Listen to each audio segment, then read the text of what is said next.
సంగారెడ్డి జిల్లా కేంద్రంలోని గీతానగర్లో IT Ramaiah Geetha group of institutions new క్యాంపస్ను మేనేజ్మెంట్తో కలిసి సిబిఐ మాజీ లక్ష్మీనారాయణ ప్రారంభించారు.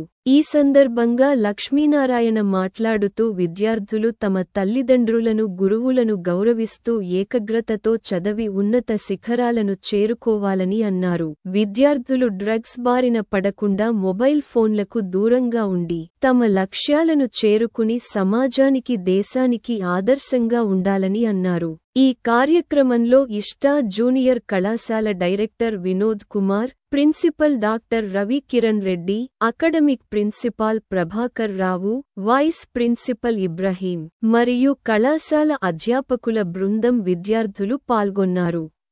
Mechanical engineering from NIT Warangal in 1986 and post-graduation from Indian Institute of Technology, Madras in 1990. He worked as the SP officer.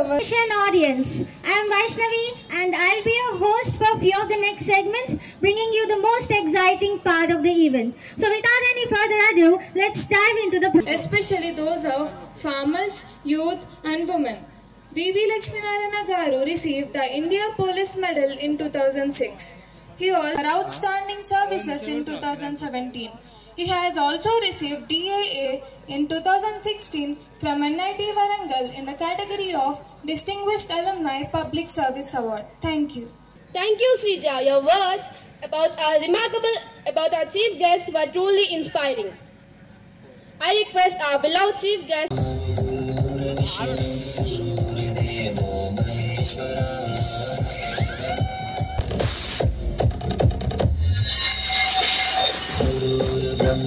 Where's the energy, guys? Give them a huge round of applause.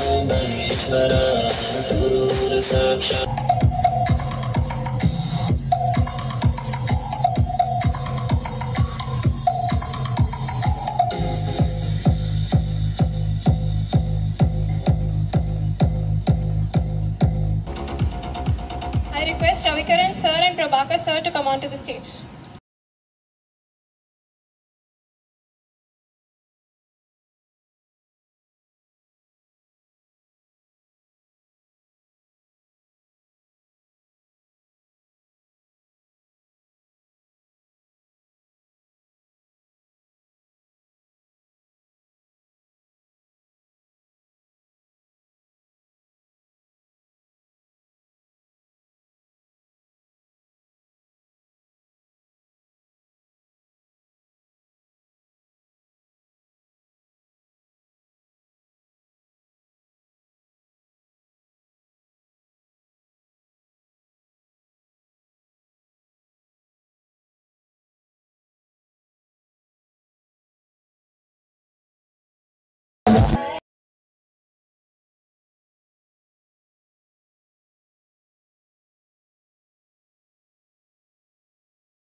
సాగుతామని క్లాసుకి వెళ్తే ఓ వ్యక్తిలో అంటున్నా వెంటపడనే చిన్న చూపు చూసి నా చిన్ని లాగాడు acid దాడుల్లో నా పేరెక్కించాడు రోడ్డు మీద రేపు చూసి రోకల్తో చంపారు ఇది విన్న మా డాడీ కుక్క పెట్టి వేచాడు క్యాండిల్ పట్టుకొని వాకింగ్ చేస్తారు క్యాండిల్ ఆరిపోగానే ఇంటికెళ్ళిపోతారు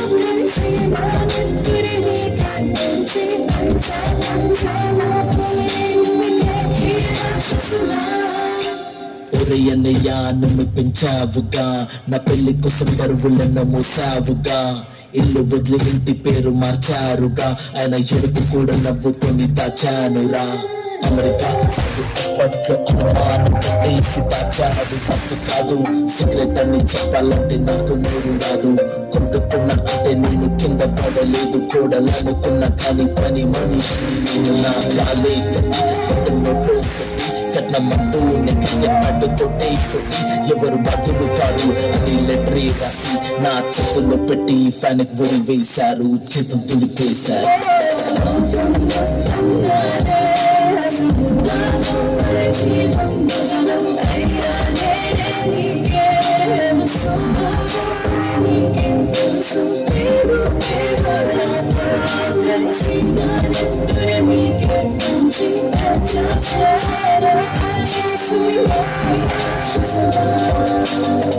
పల్లి నల్ల చుక్కాల మీద పడకు ఎవరు పని దర్శిదార బాలకు పొగాడు కాదు సల్లమట్టి కొట్టుకొని కసవాసు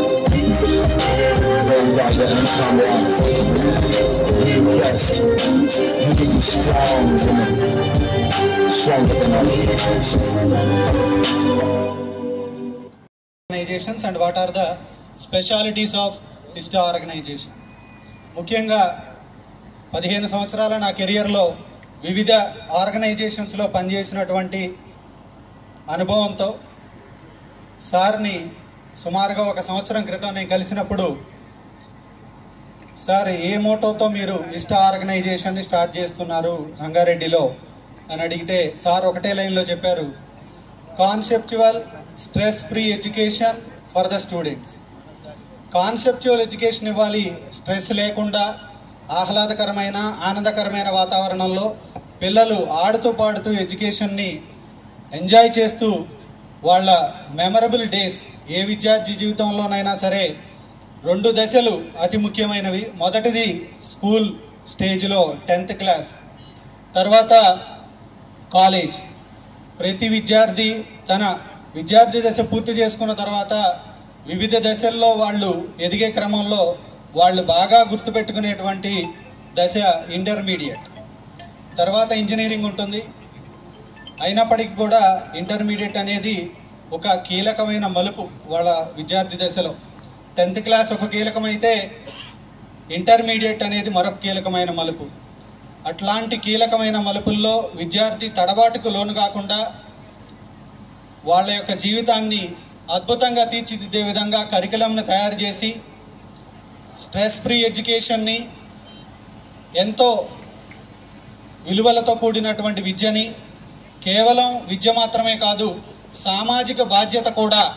నేటి విద్యార్థులు రేపటి పౌరులు కాబట్టి ఆ విద్యార్థుల్ని రేపటి పౌరులుగా తీర్చిదిద్దే క్రమంలో కేవలం విద్యార్థి అంటే ఐఐటీలు, నీట్లు, ఎన్ఐటీలే కాదు, ఎన్డీఏ, సివిల్స్, సామాజిక బాధ్యతలు నేర్పించి సమాజం పట్ల వాళ్ళకి గౌరవాన్ని పెంపొందించే విధంగా వివిధ కరికులంని డిజైన్ చేసి సోకాల్డ్ కార్పొరేట్స్ అని చెప్పుకునే పెద్ద పెద్ద విద్యా సంస్థలకు దీటుగా ఎంతో మంచి కరికులంని డిజైన్ చేసి విద్యార్థులకు అందిస్తున్నందుకు మా బాస్ అండ్ మా విజనరీ లీడర్ వినోద్ సార్కి మరొకసారి కృతజ్ఞత తెలుపుకుంటున్నాను. ఈ కార్యక్రమానికి ముందు మీరు చూపించిన కల్చరల్ ప్రోగ్రామ్స్ కానీ, ఆ తర్వాత స్టేజ్ మీద మాట్లాడిన అమ్మాయిలు కానీ, వీళ్ళందరినీ చూస్తే ఎంతో ముచ్చటేసింది నాకు. ఈరోజు నిజంగా చెబుతున్నాను, ఇంత చక్కని పిల్లలు తయారవుతున్నారు ఈ ఇన్స్టిట్యూట్లో అన్న ఒక భావన నాలో కలిగింది. కాబట్టి దానికి కార్తీక్ గారికి, వినోద్ గారికి, ఆ తర్వాత ఈ కాలేజీలో పనిచేస్తున్న టీచర్లందరికీ కూడా అభినందనలు తెలియజేస్తాను. ఎందుకంటే దేశం ముందుకు వెళుతుంది, దేశం బ్రహ్మాండంగా వెళ్ళాలి అంటే మీలాంటి విద్యార్థులు కావాలి. దేశం పట్ల ఆలోచించేవాళ్ళు, దేశం గురించి ఆలోచించేవాళ్ళు, దేశం పట్ల మమకారం ఉన్నవాళ్లే ఈ దేశాన్ని ముందుకు తీసుకువెళతారు. కాబట్టి అటువంటి విద్యార్థులను తయారు చేస్తున్నందుకు కార్తీక్ గారికి మరియు వినోద్ గారికి మరి ఒక్కసారి అందరూ గట్టిగా చప్పట్లు కొట్టి ఆయన వారిని సత్కరించి. ఎందుకంటే చాలా స్కూల్స్కి వెళుతుంటాను, కాలేజెస్కి వెళుతుంటాను, ఎక్కడా కూడా అదొక వ్యాపారంగా మారిపోయిన విద్యా విధానం. మాకు ఎన్ని సీట్లు వచ్చాయి, తర్వాత ఏమొచ్చాయని చెప్పుకుంటున్నారు, కానీ ఒక వ్యక్తిని ఏ విధంగా మేము తయారు చేస్తున్నాం అన్నది చాలా తక్కువ సంస్థలు మాట్లాడతాయి. ఈరోజు కార్తీక్ గారు మాట్లాడుతున్నప్పుడు ఆయన గుండెల నుంచి మాట్లాడారు.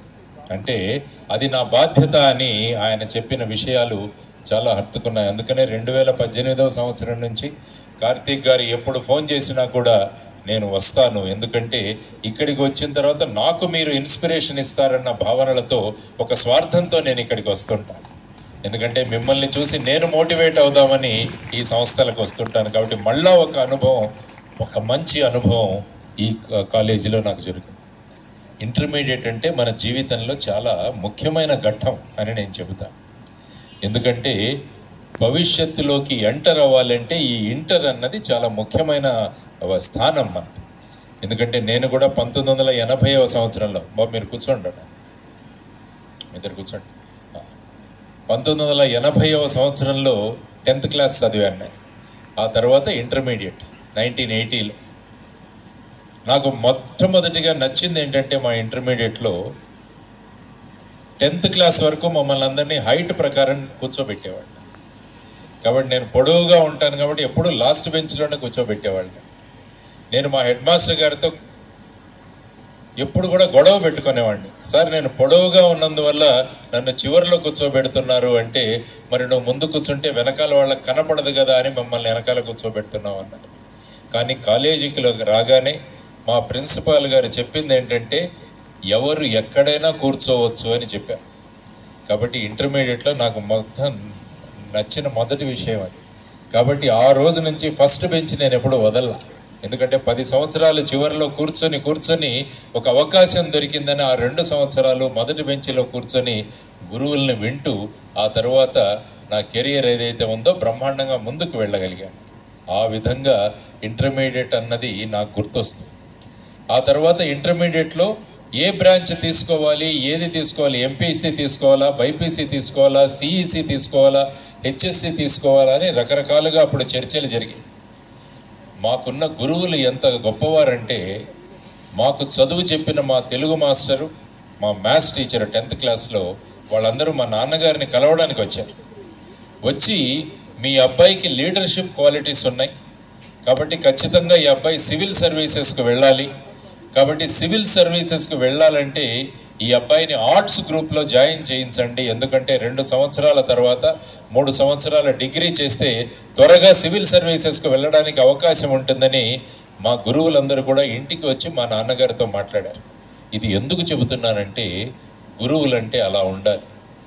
ప్రతి విద్యార్థి ఎలా ఉన్నారని తెలుసుకొని ఆ విద్యార్థి భవిష్యత్తు ఎలా ఉండాలని చెప్పి తల్లిదండ్రులకు సలహా ఇచ్చే గురువులు ఈరోజు అలాంటి కాలంలో ఇంకా ఈ ఇన్స్టిట్యూట్లో ఉన్నారంటే నాకు చాలా ఆనందమైంది. ఇప్పుడు ఒక మ్యాథ్స్ టీచర్ మాట్లాడారు, ఆయన వారు చక్కగా మాట్లాడారు, ఎంతో చక్కగా ఒక కమిట్మెంట్తో. సో 12 years కంప్లీట్ అయింది. సో 12th బ్రాంచ్ ఈరోజు ఇనాగ్రేషన్ జేడీ సార్ చేతుల మీదుగా చేయటం అనేది మాకు చాలా అంటే చాలా హ్యాపీగా ఉంది. సో మేము ఐఐటి చుక్కారామయ్య గారి ఆధ్వర్యంలో, సో ఐఐటి చుక్కారామయ్య గారి గైడెన్స్ తోటి 2012లో ఈసీఎల్లో ఒక చిన్న ఇన్స్టిట్యూషన్ స్టార్ట్ చేసాము. అది 8th, 9th, 10th క్లాస్ వాళ్ళకు ఐఐటి ఫౌండేషన్ బేస్ తోటి మన ఇన్స్టిట్యూషన్ అనేది స్టార్ట్ అయింది. సో స్టార్ట్ అయిన దగ్గర నుంచి సో ఎక్కడా కూడా తడబడలేదు. సో ప్రతి సంవత్సరం ఏదో ఒక రూపంలో ఏదో ఒక బ్రాంచ్ రూపంలో ఎన్ని కష్టాలు వచ్చినా, సో ఎన్ని ఇబ్బందులైనా మేము చాలా కష్టపడి విద్యార్థులకి మంచి విద్యను అందించాము అని గర్వంగా మేము చెప్పగలుగుతాం. ఎందుకంటే మా వయసు, నాది వినోద్ సార్ది చిన్న వయసు అయినా కూడా మేము చాలా విద్యా సంస్థలను చూసాం. అప్పుడే కొత్తగా పెట్టి సో 2-3 సంవత్సరాలు ఏదో మురిపించి మళ్ళీ వాళ్ళు బిజినెస్ చేద్దామని ఒక ఆలోచనతో ఎడ్యుకేషన్ ఇన్స్టిట్యూషన్స్ అనేది పెట్టారు తప్పిస్తే వాళ్ళు పిల్లలకి మంచి విద్యను అందిద్దామనే ఒక ఉద్దేశంతో అయితే వాళ్ళు కాలేజెస్ అయినా స్కూల్స్ అయినా పెట్టలేదు. బట్ మేము విద్యాసంస్థ స్టార్ట్ చేసినప్పుడు ఫస్ట్ విద్యార్థులకు ఐఐటి ఫౌండేషన్, నీట్ ఫౌండేషన్ అనేది చాలా లక్షల్లో వ్యాపారం జరుగుతూ ఉంది. అప్పుడు మేము ఒకటే ఆలోచన చేసాం, సో దీన్ని చాలా తక్కువ ఫీజుకి 8th, 9th, 10th IIT and neat foundation తక్కువ ఫీజుకి అందించాలి అనే ఒక దానితో మనం హైదరాబాద్ ఈసీఎల్ క్రాస్ రోడ్స్లో మనం ఇన్స్టిట్యూషన్ అనేది స్టార్ట్ చేసాం. అది ఐఐటి చుక్కారామయ్య గారు ఆయన చేతుల మీదుగానే వచ్చి ఇన్స్టిట్యూషన్ స్టార్ట్ చేసి ఆయన మాకు కంప్లీట్ బ్లెస్సింగ్స్ ఇవ్వటం, గైడెన్స్ ఇవ్వటం, ఆయన మెటీరియల్స్ కూడా మాకు ఇవ్వటం అంతా కూడా చాలా ఉపయోగపడిన తర్వాత మంచి మంచి విద్యార్థులు మాకు అక్కడ ఇంటర్మీడియట్కి వెళ్ళటం, ఐఐటిలో నీట్లో ర్యాంక్స్ సాధించడం జరిగింది. సో ప్రశాంతంగా ఇన్స్టిట్యూషన్స్ ఎంత మేము నడిపినా కూడా మాకు ఎక్కడో ఒక భయం. ఎందుకంటే అది నా పేరు మీదనో లేదా వినోద్ సార్ పేరు మీదనో ఇంకొకరి పేరు మీదనో మేము నడిపామనుకోండి, ఏముందులే 1-2 సంవత్సరాల తర్వాత క్లోజ్ చేద్దాం, నష్టం వస్తే అనేది ఒక ఆలోచన ఉంటుంది. కానీ మాకున్న అతి పెద్ద భయం ఏంటంటే ఐఐటి చుక్కారామయ్య గారి పేరు మీద మేము నడిపిస్తూ ఉన్నాం. కాబట్టి ఎన్నోసార్లు ఎన్నో ఇబ్బందులు వచ్చాయి, కరోనా రూపంలో లేకపోతే ఇంకేదన్నా కరోనా పాండమిక్ సిచ్యువేషన్ రూపంలో, అది అందరికీ కూడా తెలిసిన విషయమే. అప్పటికి కూడా భయం. ఇప్పుడు మనం సడన్గా ఇన్స్టిట్యూషన్స్ క్లోజ్ చేస్తే సో మనం అనేది ఎవరికీ తెలియదు. కానీ రామయ్య గారికి ఎన్నో సంవత్సరాల నుంచి మంచి రిప్యుటేషన్ ఉంది. ఆయన నమ్మకంతో మనకి ఆయన ఇన్స్టిట్యూషన్స్ అన్నీ కూడా మన చేతిలో పెట్టారు కాబట్టి డెఫినెట్గా మనం కష్టమైనా నష్టమైనా సో కొన్ని సందర్భాల్లో ఇబ్బందులు పడ్డా కూడా ఉన్నాయి. ఎన్ని ఇబ్బందులు ఉన్నా కూడా ఈ రోజు వరకు మేము బ్రాంచెస్ ఎక్స్టెన్షన్ చేసుకుంటూ మంచి రిజల్ట్, మంచి లెక్చరర్స్ని సెలెక్ట్ చేసుకుంటూ సో విద్యార్థులు తక్కువ చదువుతున్నా లేదా యావరేజ్ స్టూడెంట్స్ ఉన్నా, మెరిట్ స్టూడెంట్స్ ఉన్న ప్రతి ఒక్కరికి ఒకటే విద్యను అందిస్తూ ఈరోజు మేము బ్రాంచెస్ 12వ బ్రాంచ్ వరకు వచ్చామని అంటే మాకు అదొక మంచి స్ఫూర్తి. కాబట్టి ఎప్పుడు కూడా మేము ఇంకా వెనక తగ్గేది కూడా ఏం లేదని మేము ఎప్పుడు అనుకుంటూ ఉంటాం. సో ఈ క్రమంలోనే మాకు సార్ జేడీ సార్ గారు మాకు 2018లో మాకు నూజివీడు బ్రాంచ్కి వచ్చారు సార్. అప్పుడు నేను ఇన్వైట్ చేసాము. అప్పుడు సార్ ఒకసారి మీరు మాకు సెమినార్కి రావాలి అని అంటే 2018లో సార్ నూజివీడు మా బ్రాంచ్కి వచ్చి అక్కడ సేమ్ ఇలానే బ్రాంచ్ ఇనాగ్రేషన్ చేయటం, తర్వాత సెమినార్ కూడా కండక్ట్ చేయడం జరిగింది. సో అప్పటి నుంచి ఇప్పటి వరకు సో మాకు చాలామంది బయట ఉన్న వాళ్ళు సపోర్ట్ చేసిన వాళ్ళు ఉన్నారు, సపోర్ట్ చేయని వాళ్ళు ఉన్నారు. బట్ మాకు మాత్రం ఇప్పటి వరకు 2018లో ఏ ముహూర్తంలోనో ఏ టైంలో పరిచయం అయ్యారో నాకైతే తెలియదు సారు. బట్ మా ఐఐటి చుక్కారామయ్య గారి విద్యాసంస్థలు, మా విద్యాసంస్థలకు సంబంధించిన డైరెక్టర్స్ మేము కానీ, మా అధ్యాపకులు కానీ, మా సంస్థ మొత్తం కూడా సార్ డెఫినెట్గా మీకు రుణపడి ఉంటుంది. ఎందుకంటే దిస్ వీక్ అది చెప్తే చాలా చక్కని ఇన్స్ట్రుమెంట్. ఇది మీకు వార్నింగ్ ఇస్తూనే ఉంటుంది, నాయన నువ్వు 2 గంటలు ఎక్కువగా చూసావు నన్ను, ఈ వారంలో జాగ్రత్త అని చెబుతుంటుంది. కాబట్టి ఎక్కువ స్క్రీన్ టైం చూసిన వాళ్ళని వారు పిలిచి మిమ్మల్ని సత్కరించరు. ఎవరైతే జీవితంలో లక్ష్యాలను సాధిస్తూ ముందుకు వెళతారో వాళ్లను ముఖ్య అతిథులుగా పిలుస్తారు. ఎంతమంది అవుతారు మీరందరూ మీ కాలేజీకి ముఖ్య అతిథులుగా, చీఫ్ గెస్ట్గా ఎంతమంది రావడానికి సిద్ధంగా ఉన్నారు? మీలో చేతులు ఎత్తండి ఒకసారి. How many of you want to be chief guest your alma mater? Yes, wonderful. బాబు ఫోటోగ్రాఫర్ ఫోటో తీనైనా వీళ్ళందరూ చేతులు ఎత్తండి గట్టిగా. ఆ ఫోటో మీరు దీంట్లో కాలేజీలో పెట్టండి సార్. మీ కాలేజీలో డైరీ మెయింటైన్ చేయండి. వీళ్ళందరూ ఎప్పుడు చీఫ్ గెస్ట్లుగా వచ్చారో అన్నది డైరీ మెయింటైన్ చేయండి. వీళ్ళందరూ రావాలి చీఫ్ గెస్ట్. లక్ష్యం కలాం గారు చెప్పిన 3వ లక్ష్యం మీ సంతకాలు ఆటోగ్రాఫ్లుగా మారాలి అంటారు. Your signature should turn into autograph. రేపు మీరు వెళుతుంటే 10 మంది వచ్చి వాళ్ళ పుస్తకాల్లో సంతకాలు పెట్టి తీసుకోవాలి మీ దగ్గర నుంచి. అది మీ జీవిత లక్ష్యం అవ్వాలి. ఎంతమంది మార్చగలరు? Your signature should turn into autograph. మన సిగ్నేచర్ ఆధార్ కార్డు మీద, హాల్ టికెట్ మీద, లేకుంటే పాన్ కార్డు కోసం, పాస్పోర్ట్ కోసం పెట్టడానికి కాదు సిగ్నేచర్. ఈ సిగ్నేచర్ను నేను ఆటోగ్రాఫ్గా మారుస్తానన్న కాన్ఫిడెన్స్ మనలో ఉండాలి. Get these 3 goals fulfilled. అమ్మా నాన్నలు మనల్ని చూసి గర్వపడాలి. మనం చదువుకుంటున్న స్కూల్కి కాలేజీకి నేను ముఖ్య అతిథిగా వెళ్ళాలి, నా సంతకాన్ని ఆటోగ్రాఫ్గా మారుస్తాను అని చెప్పి ఎవరైతే విద్యార్థులు సిద్ధమవుతారో వాళ్ళు దేశాన్ని మార్చే వాళ్ళు అవుతారు. అటువంటి దేశాన్ని మార్చే విద్యార్థులు మాకు కావాలి అని కార్తీక్ గారు, వినోద్ గారు కష్టపడుతున్నారు. అందరం కలిసి కష్టపడదాం. సంగారెడ్డి ఇష్టా పేరుని రేపు ఈ 11th 12th రిజల్ట్స్ అప్పుడు నేను పేపర్లో చూస్తాను. సంగారెడ్డి ఏమైంది అని, ఇష్టా ఎడ్యుకేషన్ ఇన్స్టిట్యూషన్ ఏమైంది, రేపు మా పిల్లలు ఎక్కడ ఏం చేస్తున్నారు, ఈ ఎన్డీఏ పిల్లలు ఎంత చక్కగా చేశారు. ఈరోజు ఫిజికల్ యాక్టివిటీస్, పిరమిడ్స్ ఏర్పాటు చేశారు, బ్రహ్మాండంగా చేశారు. అటువంటి వాళ్ళు కావాలి మనకు దేశానికి. కాబట్టి అటువంటి వాళ్లను చూస్తుంటే మనసు పొంగిపోతుందన్నమాట. దేశం చక్కని మార్గంలో వెళుతోంది. మా భారతదేశాన్ని ముందుకు నడిపించడానికి యువతరం సిద్ధమవుతుందన్న ఒక ఆత్మవిశ్వాసం మా అందరిలో కలుగుతుంది. కాబట్టి అటువంటి ఆత్మవిశ్వాసం ఉన్న విద్యార్థులను చూసే అవకాశం నాకు ఇచ్చినందుకు ఈరోజు కార్తీక్ గారికి, వినోద్ గారికి, ఆ తర్వాత మాతో వచ్చిన జోసఫ్ బాబు గారికి, తర్వాత కృష్ణ గారు అనుకుంటాను, కృష్ణ గారికి, వీరందరికీ కూడా, తర్వాత వినోద్ గారి కుటుంబ సభ్యులకి, వారందరికీ కూడా నేను కృతజ్ఞతలు తెలియజేసుకుంటూ అందరం కలిసి ఒక అద్భుతమైన దేశాన్ని నిర్మిద్దాం. భారతదేశం అంటే అందరూ గొప్పగా మాట్లాడాలి. అందుకనే కలాం గారు అనేవాళ్ళు. ఈ మధ్య నేను కాలేజెస్కి వెళుతున్నానయ్యా, అక్కడ టీషర్ట్లు వేసుకొని పిల్లలు తిరుగుతున్నారు. ఆ టీషర్ట్ మీద ఏముంటుందంటే లండన్. కాన్ఫిడెన్స్ మనలో ఉంది.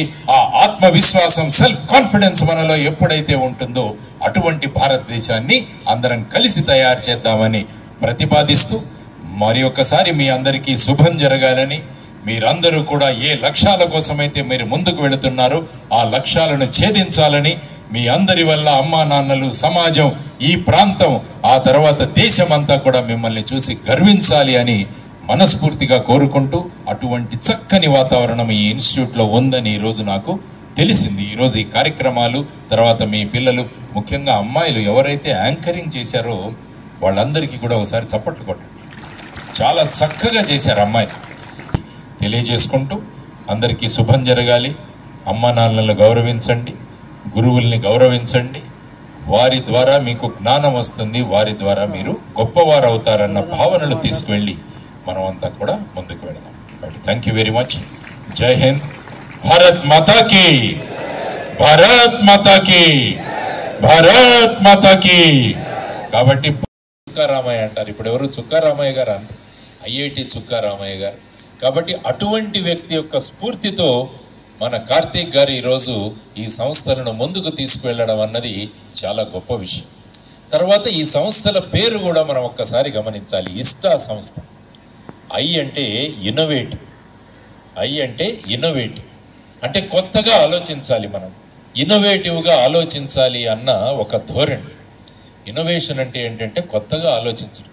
ఈరోజు ఇన్ని టెక్నాలజీని మనం అంతా చూస్తున్నాం. ఇక్కడ లైట్ ఉంది, ఇక్కడ వీళ్ళు కెమెరాల్లో రికార్డు చేస్తున్నారు, స్మార్ట్ ఫోన్లతో చేస్తున్నారు, ఇక్కడ ఒక డ్రోన్ తిరుగుతోంది. ఇవన్నీ ఏంటంటే ఎవరో కొంతమంది ఇన్నోవేటివ్గా ఆలోచించడం వల్ల ఇవన్నీ కూడా మనకు ముందుకు వచ్చాయి. కాబట్టి ఈ సంస్థల యొక్క ముఖ్య ఉద్దేశం ఏంటంటే మీరు కూడా ఆ విధంగా ఆలోచించే వ్యక్తులుగా మిమ్మల్ని తయారు చేయాలన్నది మొట్టమొదటి విషయం. ఇన్నోవేటివ్. ఆ ఇన్నోవేటివ్ విధానంగా ఆలోచించారు కాబట్టి చాలా అన్వేషణలు వచ్చాయి.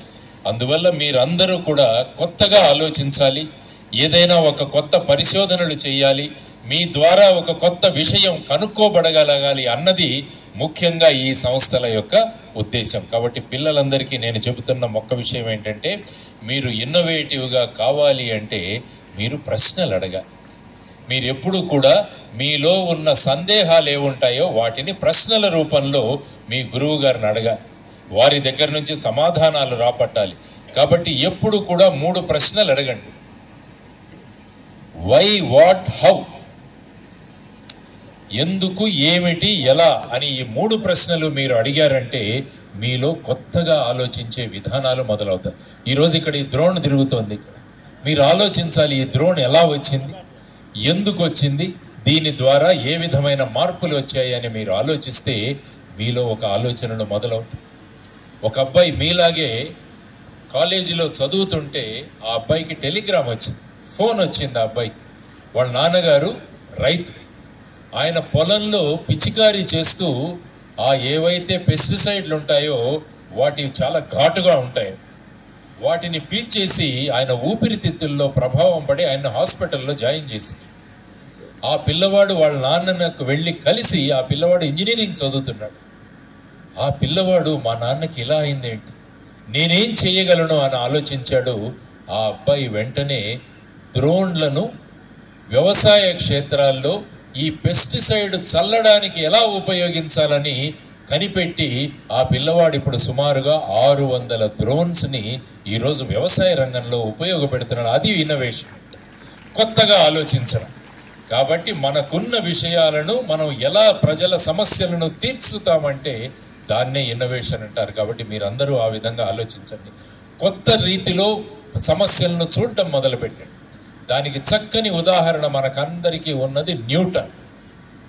ఆయన కూడా ఒకసారి ఆ సమయంలో కరోనా వచ్చింది. అప్పుడు కరోనా వచ్చినప్పుడు అన్ని కాలేజెస్ మూసేసి వాళ్ళని ఇళ్లకు పంపించారు. ఇంటికి వెళ్ళినప్పుడు ఆయన ఒక చెట్టు కింద పడుకొని పైన చూస్తున్నాడు. పైనుంచి యాపిల్స్ కింద పడడం మొదలుపెట్టాయి. అంతకు ముందు కూడా కిందే పడేవి. అంతకుముందు న్యూటన్గా ముందు యాపిల్స్ పైకి వెళ్ళేవి కావు, అవి కూడా కింద పడుతూనే ఉంటాయి. కానీ మొట్టమొదటిసారిగా ఈయన ఆలోచించాడు, కిందికే ఎందుకు పడుతున్నాయి యాపిల్స్, పైకి ఎందుకు వెళ్ళట్లేదు అని ఆలోచించడం వల్ల ఆయన న్యూటన్స్ గ్రావిటేషన్ లాస్ అన్నవి కనిపెట్టాడు. చూడండి, జరుగుతున్న విషయాలను కొత్త దృష్టిలో మనం చూడగలిగితే మనం కూడా ఆ విధంగా ముందుకు వెళ్ళగలమన్నది ఒక ఉదాహరణ. కాబట్టి ఇష్టా సంస్థలన్నీ కూడా మిమ్మల్ని అందరినీ ఏ విధంగా కోరుకుంటున్నాయి, పుస్తకాలు చదివి రేపు పరీక్షలు పాస్ అయ్యి ఉద్యోగం తెచ్చుకొని ఒక ఉద్యోగంలో ఉండేవాళ్ళుగా మిమ్మల్ని కోరుకోవట్లేదు. మీరు ఇక్కడ నేర్చుకున్న విషయాల ద్వారా కొత్త అన్వేషణలు చేయాలి, మీరు కొత్త విధానాలు మొదలు పెట్టాలని మీ అందరి దగ్గర నుంచి కోరుకుంటుంది. కాబట్టి పిల్లలందరూ కూడా గమనించండి, కొత్తగా ఆలోచించండి, ఎందుకు, ఏమిటి, ఎలా, హౌ, వాట్, వై అని మీరు ప్రశ్నించండి. గొప్ప సైంటిస్టులుగా మీరు. Mister JD Narayana garu, morning onwards I have been travelling with him. ఉదయం నుంచి తనతోటి ప్రయాణం చేసి తనలో ఉన్నటువంటి సున్నిత భావం కానీ, ఆ పొలైట్నెస్ కానీ, ఇతరులను ఇబ్బంది పెట్టే మనిషిగా ఏనాడు కూడా కనిపించలేదు. అందుకు ఈరోజు తాను మాట్లాడినటువంటి విషయాలన్నీ కూడా నేను కూడా చాలా నేర్చుకున్నాను సార్. నేను నేర్చుకున్నాను. మొదటి నుండి కూడా నాకు చిన్న అలవాటు ఉండేది, 5 గంటలకు లేచి వాకింగ్కి వెళ్ళే అలవాటు ఉంది. కానీ ఈ మధ్యకాలంలో దాన్ని మర్చిపోయాను. మళ్ళీ ఒకసారి నేను మీ సమక్షంలో దాన్ని మరి ఒక్కసారి ఇంప్లిమెంట్ చేస్తానని మీకు మాటిస్తున్నాను. వినోద్ సార్ మరియు కార్తీక్ సార్ ఇద్దరు కూడా నాకు మంచి స్నేహితులు. నేను పటాన్చేరులో ఉన్నటువంటి సెయింట్ జోసెఫ్స్ హై స్కూల్లో ప్రిన్సిపల్గా ఉన్నాను. అయితే అప్పటి నుండి కూడా వీరిరువురు నాకు మంచి స్నేహితులు, శ్రేయోభిలాషులు. వాళ్ళు ఏ కార్యక్రమం మొదలుపెట్టినా సరే, ఫాదర్ గారండి మీ యొక్క ఆశీర్వాదములు మాకు కావాలి, మీ యొక్క ప్రార్థన మాకు కావాలి అని అన్నప్పుడల్లా ఏనాడు కూడా తిరస్కరించకుండా వారితో ఉన్నాను. అదంతయు కూడా దేవుని యొక్క దీవెనలే, మరి వారి యొక్క ప్రోత్సాహం కూడా. నేను పెద్దగా మీకు ఏమీ చెప్పదలుచుకోలేదు, ఎందుకంటే 1.5 గంట పాటు మనకి మంచి వాక్చాతుర్యం ఉన్నటువంటి సార్ మనతో ఉండి మనల్ని ఒక మంచి బాటలో నడిపించి ఉన్నాడు, అది చాలు. అయితే ఇప్పుడు నేను ఒకే ఒక విషయం చెప్పి వెళ్ళిపోతాను. అదేమిటంటే, నేనే ఈ కాలేజీకి ఒక సాక్ష్యం చెప్పడానికి I come to witness this college performances. అదేమిటంటే, మా తమ్ముడికి 2 అబ్బాయిలు.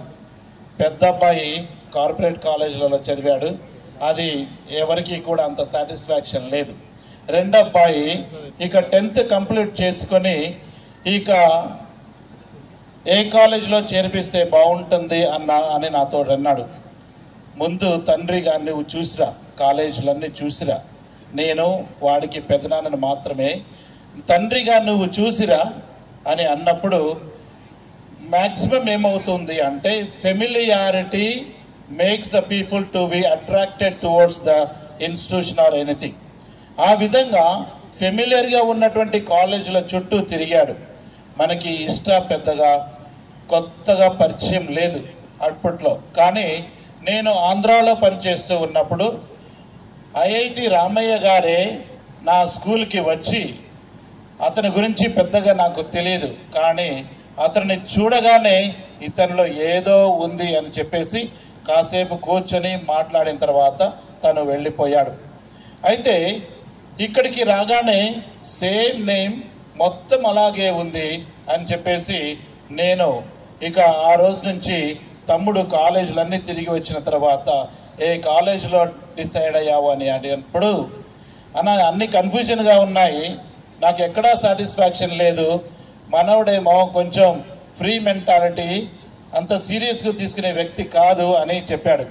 అయితే నేను చెప్తాను ఏ కాలేజీలో జాయిన్ కావాలని చెప్పేసి కాలేజీ పేరు చెప్పలేదు, డైరెక్ట్గా తీసుకెళ్ళి కార్తీక్ సార్ని పటాన్చెరులో ఉన్నటువంటి ఇష్టా ఇన్స్టిట్యూషన్లో డైరెక్ట్గా జాయిన్ చేయించాను. అది ఎందుకు అంటే వాడికి సూట్ అయ్యే ఇన్స్టిట్యూషన్ అది. 10th అయిపోయిన తర్వాత వాడికి సూట్ అయ్యే ఇన్స్టిట్యూషన్ అది. అందులో చదువు ఉంది, ఫ్రీడమ్ ఉంది, ఆరోగ్యంగా ఉండడానికి కావలసిన ఎక్సర్సైజులు ఉన్నాయి, మరియు ఎంతో ప్రేమపూర్వకంగా ఫ్రెండ్లీగా ఉన్నటువంటి లెక్చరర్స్ అందరూ కూడా అందులో ఉన్నారు. కాబట్టి నేను దాని గురించి తెలుసుకున్న తర్వాత ఇక తమ్ముడిని రెండవ మాట మాట్లాడకుండా డైరెక్ట్గా తీసుకెళ్ళి అందులో జాయిన్ చేయడం జరిగింది. ఈనాడు తల్లిదండ్రులందరికీ కూడా ఇదే నేను అభినందనలు తెలియజేస్తూ ఉన్నాను. మీ పిల్లలందరినీ కూడా, మరి పిల్లలందరూ కూడా ఈ కాలేజీలో జాయిన్ అందరికి కూడా మీకు అభినందనలు, కంగ్రాచులేషన్స్ తెలియజేస్తూ ఉన్నాను.